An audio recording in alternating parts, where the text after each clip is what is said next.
Today, we're diving into the world of the Chief Technology Officer, or as cool kids call it, the CTO. If you ever been a part of a small startup, you know how it goes. CTO might as well be called Chief Developer Officer. In one of my early jobs, I remember I was told on the day one, "Oh, so you're the only one who could code here? Congrats, you're now the CTO. Just don't forget to take out the trash at the end of the week." But as companies grow, so does the role of the CTO. It's not just about writing code anymore. The real CTO role is much more. And today, I'm going to break down what a real CTO does and doesn't do. Stick around because we're going to have fun with this one. So number one, the heart of a CTO's role, technology strategy. Think of the CTO as the architect of company's tech future. They're creating a long-term plan that ties technology with the company's goals. And picking gadgets and software is a part of it too. For example, let's say a company wants to launch a new mobile app. The CTO maps out what's needed, chooses the platform like iOS or Android, and decides on the tech stack, maybe React Native or Swift. They also set the timeline for development. The decisions have long-term effect on success or failure. It's like playing a big game of 4D chess where every move can make or break the company's future. The CTO makes sure every piece of tech works well together, from the backend servers to the customer-facing apps. They're always asking, how does this piece of technology push the business forward? And trust me, they find the answers. Here's a story for you. Imagine a mid-sized e-commerce company. They're doing well, but they want to expand globally. The CEO turns to the CTO and says, "We need to scale up and do it fast." Now, this isn't just about adding more servers or tweaking the code. The CTO has to think big picture. They'll consider things like data privacy laws in different countries, potential language barriers in the software, and how to handle payments in various currencies. So it's more than just programming and tech stack. It's not just a technical problem, it's a strategic one. And this is where a CTO shines, by turning complex tech challenges into manageable projects. Number two, product development and innovation. The CTO often leads the charge in creating new products, especially in tech-driven companies. Whether it's a new software platform, a mobile app, or even hardware, the CTO makes sure these innovations will work and the clients will buy them. Let me share a classic example. Think about Netflix. Remember when their online platform was first launched? Well, actually I don't. But it wasn't just a cool new website. It was a game changer. And behind the scenes, the CTO was the one ensuring that all the pieces fit together, from infrastructure to the software that powered it. The CTO had a hand in making sure it all worked seamlessly. But innovation isn't just about launching new products. It's about improving existing ones too.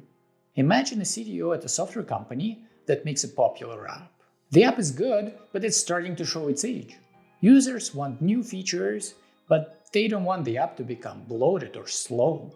The CTO's job here is to figure out how to add those new features without compromising the app's performance.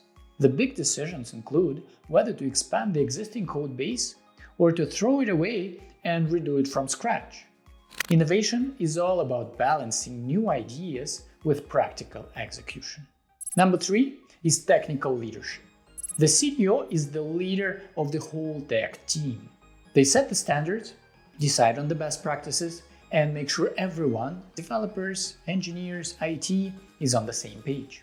Think about a CTO at a company that's transitioning from traditional software model to a cloud-based solution. This is a huge shift, and the CTO's job is to guide the team through it. They'll set up training sessions, create documentation, and work one-on-one with team members to make sure everyone understands the new technology, how to use it, and why what they do is important. Imagine a developer who is struggling with a new framework. They're stuck and starting to feel overwhelmed. The CTO steps in to guide the developer in the right direction. The CTO might share a similar experience from their own career, offer some advice, or point them to a resource that could help.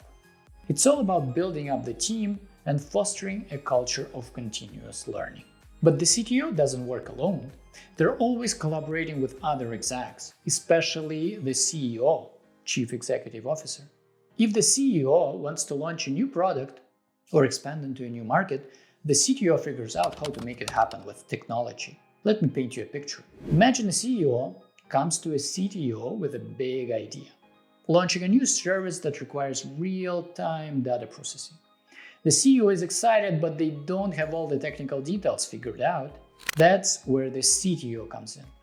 They'll break down the idea into actionable steps, figure out what technology is needed, and create a roadmap to bring the idea to life. It's a partnership where the CTO translates big ideas into reality. Number 4, security and risk management. The CTO keeps the company's tech infrastructure secure.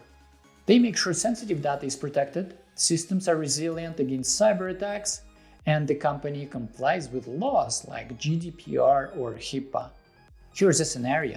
Imagine a financial services company that handles a lot of sensitive customer data. The CTO's job is to make sure that the data is safe from hackers. They'll work with security experts to set up firewalls, encryption, and other security measures. But it's not just about defense.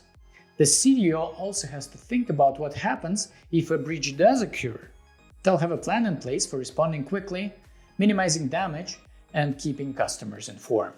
And it's not just about protecting data. The CTO also has to manage risks associated with new technology. Let's say the company wants to adopt AI for customer service. The CTO needs to think about how that AI will handle customer data, whether it's vulnerable to bias, and how to ensure it complies with privacy laws. They're always balancing the potential benefits of new technology with the risks it might pose. Now, what does the CTO definitely does not do is building robots that take over the office. I mean, they could, but that's not in the job description. And no, they don't speak binary code, well, at least not fluently. And also remember, CTOs are not here to fix your printer or teach you how to use Google Docs. On a serious note, the CTO is not the chief developer of the company. Sure, many CTOs come from a programming background. Back in the day, they were the coding heroes pulling all-nighters and living on caffeine.